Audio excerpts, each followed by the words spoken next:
I'm Anil Kumar, and in this video we are going to discuss how to sketch graph of a quadratic function. Let's start with table of values. Always any graph can be sketched with the help of table of values. So that is a good starting point. And we will also consider the parent function y equals to x squared to start with. So we'll take some values of x on the left side and y equals to x squared on the right side. So we know we'll start with 0. 0 squared is 0, 1 squared is 1, 2 squared is 4, 3 is 9, and so on. Well, if I take minus 1, I get 1, and for minus 2, I get 4. As you know, the parabola is the graph for any quadratic function, and it has axis of symmetry. In our case, y equals to x squared, the axis of symmetry is at 0, 0, which is the origin of our graph. Now, axis of symmetry really means that the points on the right side and left side have mirror image. So if I have 1 on the right side, 1, 1, we have minus 1, 1, and then 2, 4, minus 2, 4. So for minus 3, we expect 9, right? Minus 3 squared is 9. So it's an even graph which is symmetric about y-axis. That is the main characteristics which we will explore in this sketch. Now, the second aspect of the quadratic function, as you all know, is the first difference and the second difference. For a quadratic function, first difference is not constant, but second difference is constant. Well, now let us analyze, of course, what is the first difference for this given graph. That is to say, 1 minus 4. So we'll do difference of y2 minus y1. So 1 minus 4 gives us a value of minus 3. And then 0 minus 1 is minus 1. And then we have 1 minus 0, which is 1. And then 4 minus 1 is 3. 9 minus 4 is 5. Now that is the first difference. Of course, if I do the second difference, I'm going to get 2. So 2 is going to be my second difference. But this is my first difference. Let me make delta for difference and this number 1 to indicate first difference. Now if I go on, the values here will be 1, 3, 5, 7, 9, and so on, right? So we'll get a series of numbers which will be odd numbers 1, 3, 5, 7. Now this is the result when we are considering leading coefficient as 1, right?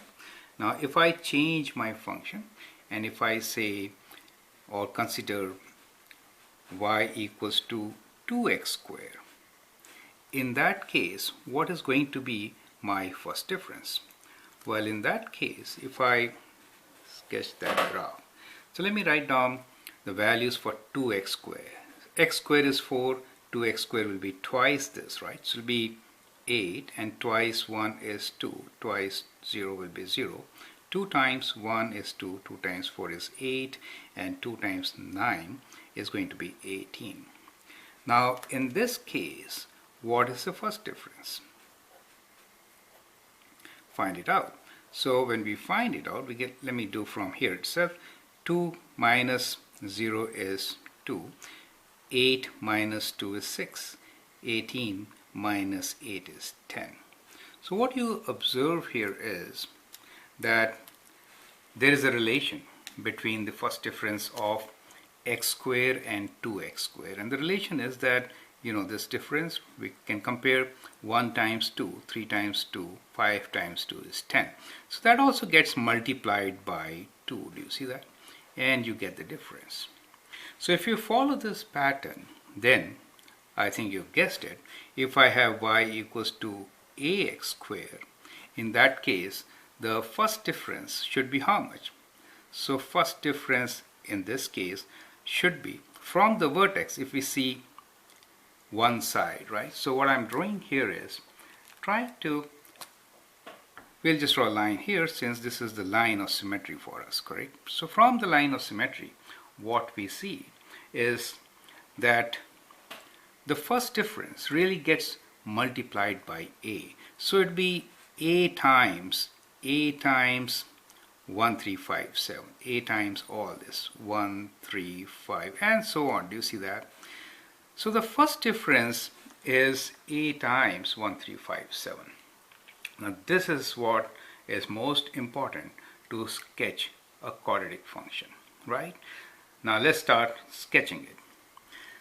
So we have y equals to x squared. So let me first sketch y equals to x squared. Okay, so we know the vertex is at 0. There you go. And what I'm trying to say here is that our graph is symmetric about the y-axis. So that happens to be the line of symmetry, right? So we say x equals to 0 is axis of symmetry, right?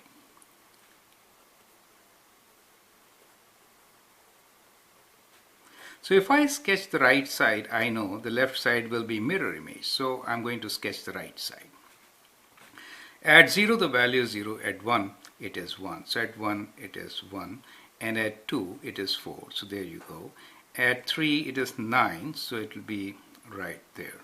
So now if I join these points, I get the right side of my graph, and then I can have the mirror image, and then the whole graph, correct? As you know, parabola has domain of all real numbers, so it kind of extends, right? So what we can do is we can just join these points. Let's say this is our graph, right? I'm just joining with dotted line at present. You should draw a solid line. Okay, so that is my graph, and that is the mirror image of y equals to x squared, right? So that is how you sketch y equals to x squared, and always add arrows at the end since it extends to infinity, right? So this sketch we made with the help of table of values, which anybody could have drawn without any difficulty. Now here is the trick to draw the graph of a quadratic function. Now look at it very carefully. So what we really do is we start with the vertex, knowing fully well that the axis of symmetry goes through the vertex, and we'll draw one side of the graph reflect the other side on the y-axis to get the complete graph.